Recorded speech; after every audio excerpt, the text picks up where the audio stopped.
This is my second year. I was embarrassed into coming. My son, who was laid off from one of his previous jobs because of the cutbacks, he had come down to volunteer and brought our granddaughter one time, and they made chocolate chip cookies for the poor and things like that. And he said, you know, Dad, you really could, now that you're retired, you could volunteer some time doing something. Why don't you come down and help?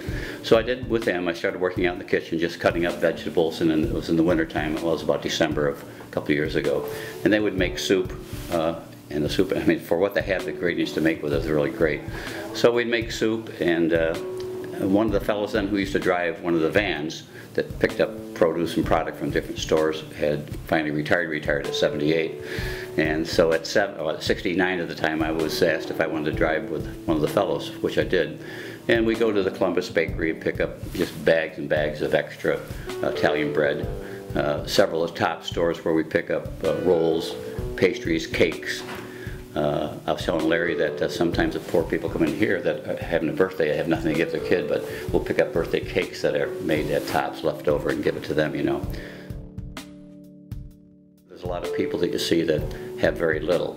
Some of it's self-inflicted, some of it's maybe not their fault so much. So, and if you read the scriptures, they tell you that, you know, one of your purposes is to help the people that are less fortunate yourself and bring them up a little bit.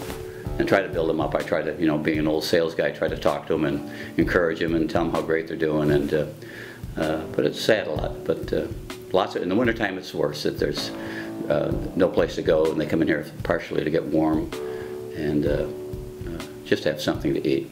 But they do a great job here.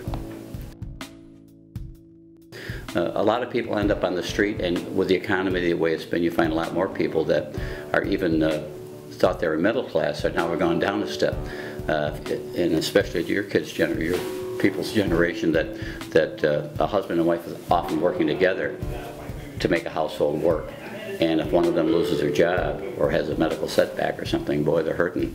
And especially if you get in this area, which isn't very wealthy in the first place, they're struggling just to get by, and you cut one of the incomes in half or more, they come just to survive, you know. I know if you live in this zip code, actually, anybody can come in for a sandwich and soup, if whatever they have. Like today, they had eggs and sausage. It's like a diner almost. But if you actually live here, and they actually come into Brother Nicholas, and he interviews them, and they have to prove that they live in this area by showing some ID. Then they actually get a box of food. That's the other section out there that the sister Teresa. She's from Alexandria, Egypt. She's the one who runs that little domain and boxes up a whole box. So apparently those staples, perhaps oatmeal and bread and things, eggs, something to last you all week long, you know. But I don't get involved with them. But that's something. But it's just exciting. I think it's exciting being here. But yeah, it's worse than it was for sure, no doubt about it. And it's not. You don't have to come to the inner city to see it. And I live out in Manoa. And I work with a food bank out there a little bit, or friends that do. And even Thanksgiving, they serve over 250 families. They touched over 1,000 people just in the outlying areas in a small little community like that. So it's rampant all over, but the poorest of the poor, you know, are right here.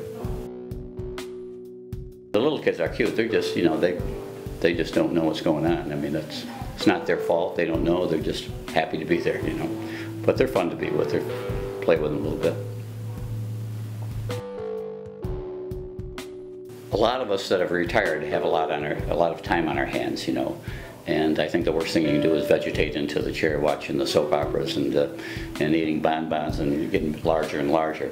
There's so much can be done, so it's everybody should be giving back. We've all been blessed, no matter what you have. You don't have to be wealthy. Just if you could, it only takes a couple 4 or 5 hours a week, you know, out of your time. So.